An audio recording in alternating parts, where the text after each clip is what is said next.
네, 기록적인 폭우가 그치고 이제 좀 살만한가 싶었는데 다시 꿉꿉한 찜솥에 들어온 것처럼 날이 덥습니다. 올해도 처섬매직은 없다고 하는데요. 왜 그런 건지 이유를 들어보겠습니다. 김승배 한국자연재난협회 본부장님, 어서 오십시오. 안녕하십니까?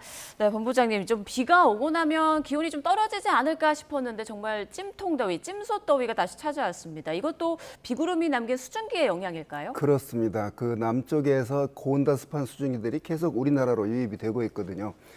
지난 8월 초에 이어지던 그런 극한적인 폭염은 당연히 그쳤지만 비가 온 뒤에 선선한 기분이 들지 않고 계속해서 이렇게 높은 더운 이유가 습도가 높기 때문에 그렇습니다. 지금 우리나라는 일본 쪽에 고기압이 자리 잡고 있고 우리나라 남쪽에서 계속 열대 바다로부터 고온 다습한 수증기가 계속 밀려오고 있는 상황입니다.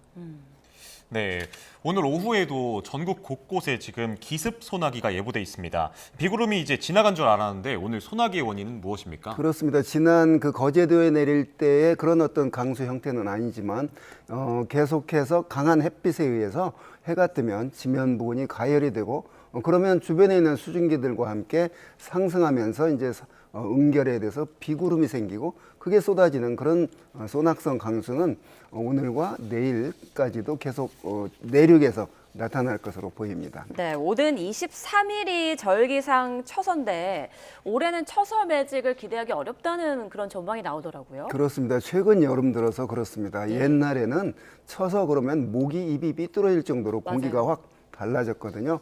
그런데 작년 여름에도 그렇고 올 여름에도 그런데 자, 이 절기가 이제 태양의 그 경도에 따라서 정해진 건데 예. 처서 때 반드시 이제 시원해지지 않는 그런 여름을 우리가 보내고 있는데 네. 당분간 낮 기온이 33도 그러니까 우리 몸이 더위를 느끼는 그런 온도는 지속이 될 겁니다.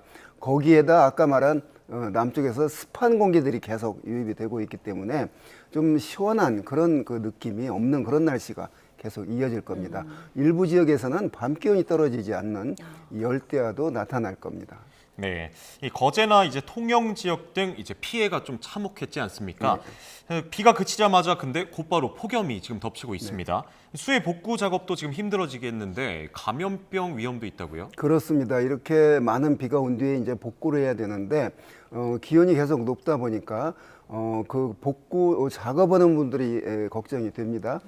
그런 그 피부 감염 또는 고온으로 인해서 어떤 질병, 뭐 냄새, 악취 뭐 이런 것들이 이어질 텐데 따라서 복구 작업하는 인력들의 그 어떤 감염 또는 그 열 탈진, 물 부족 이런 것들을 각별히 신경 써서 복구 작업에 임해야 될 겁니다. 네. 그 거제 폭우 얘기를 다시 안 할 수가 없는데요. 이번에 900mm 정말 기록적인 폭우가 쏟아지지 않았습니까? 태풍도 없었는데 네. 이렇게나 많은 양의 비가 한꺼번에 쏟아진 그 송거폭우의 원인은 무엇인가요? 그렇습니다. 그 2002년 8월 31일 우리나라에서 하루에 내린 강수량 1위 기록이 강릉이 갖고 있습니다. 그때 태풍 루사가 내륙을 거쳐서 동해안 쪽으로 빠져나가면서 그때도 이번 거제처럼 동쪽에 고기압이 딱 버티고 있기 때문에 예. 태풍이 금방 빠져나가지 않고 천천히 있으면서 강릉에 870.5mm가 내렸습니다.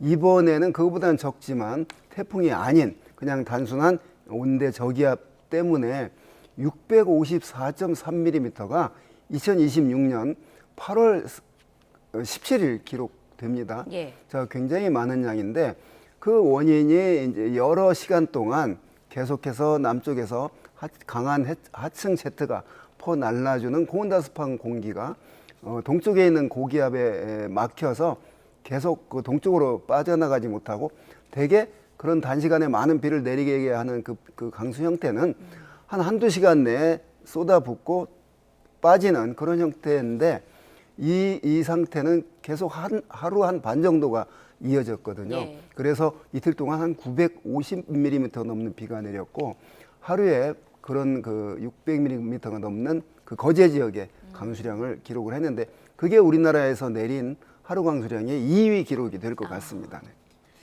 네.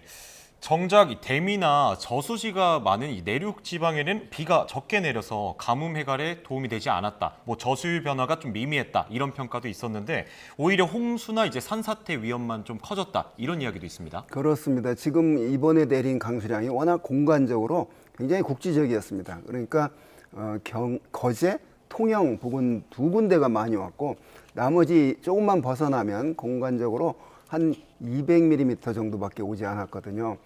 거기에 이제 서울 등 이 지역은 뭐 30mm 안팎밖에 내리지 않았기 때문에 그 장마 때 비가 부족한 지역들이 저 전라도, 경상도 지역이었는데 네. 비가 온 건 사실이지만 그 전체적인 넓은 지역에서 완전 해결이 되기에는 부족한 그런 양이었습니다.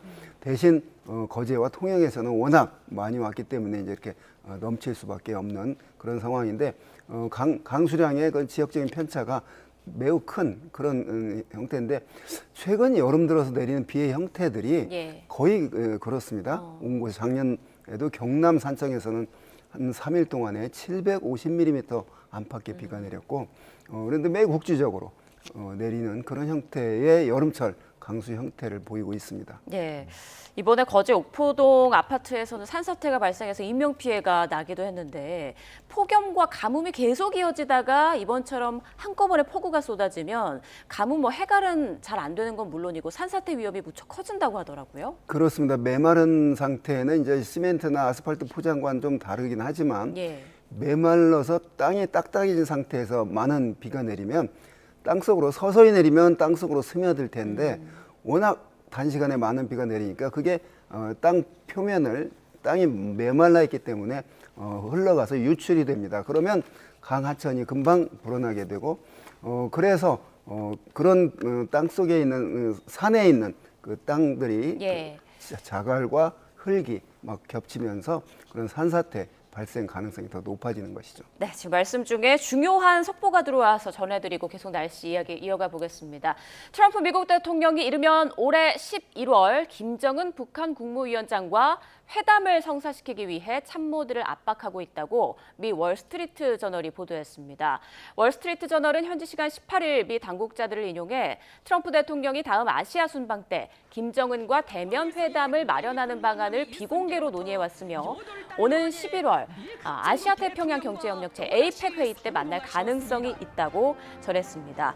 앞서 트럼프 대통령 한미연합훈련 대포 축소를 지시한 데 이어 김정은 북한 국무위원장이 자신의 대화 제안에 응답했다라고 말하면서 북미 대화 가능성에 관심이 쏠렸는데요. 이런 가운데 미 언론 보도가 나왔습니다. 트럼프 대통령이 이르면 올해 11월 김정은 위원장과의 회담을 성사시키기 위해 참모들을 압박하고 있고 오는 11월 APEC 회의 때 북미 정상이 만날 가능성이 있다라는 미 월스트리트 저널의 보도가 나왔습니다. 조금 더 구체적인 내용이 들어오면 다시 한번 전해드리겠습니다. 네, 김승배 한국자연재난협회 본부장과 날씨 계속 이야기 나눠보고 있었습니다. 이번에 폭우를 만든 거대한 수증기의 원인으로 고수온이 지목되고 있는데요. 최근 한반도 주변의 수온이 무척 높다. 이로 인해서 여러 가지 또 날씨가 전망이 되고 있더라고요. 네, 그렇습니다. 대기의 온도가 높아진 것뿐만 아니라 전 세계의 바닷물의 온도가 과거보다 따뜻해졌고 특히 한반도 부근에 바닷물의 온도도 높아졌거든요. 예. 자, 바닷물이 따뜻하면 대기 중으로 따뜻한 바다로부터 많은 양의 수증기가 방출이 됩니다. 이 수증기 때문에 폭염이 더 늘어나고 열대야도 더 늘어나고 또 폭우도 더 발생 가능성이 높아지거든요. 그래서 북태평양 고기압이라는 그런 기압 배치하에서 고온다습한 수증기에 덮여 있는 것도 그런 원인이 되고 거기에다가 따뜻한 바닷물의 온도가 역시 그런 폭우 가능성을 더 높여주고 있는 상황입니다.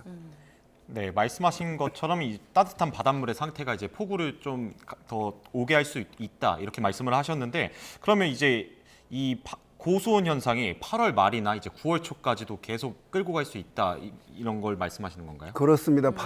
하지 때부터 하지가 낮의 길이가 가장 길기 때문에 태양에서 오는 에너지가 가장 많은데 그로부터 약 한 달 반 뒤 그 대기가 가장 뜨거울 때 이제 8월 초 우리나라 극한적인 폭염이 나타났거든요. 네. 자, 바닷물은 대기보다 더 비열이 크기 때문에 하지로부터 약 2달 정도, 그러니까 금방 끝나는 게 아니죠.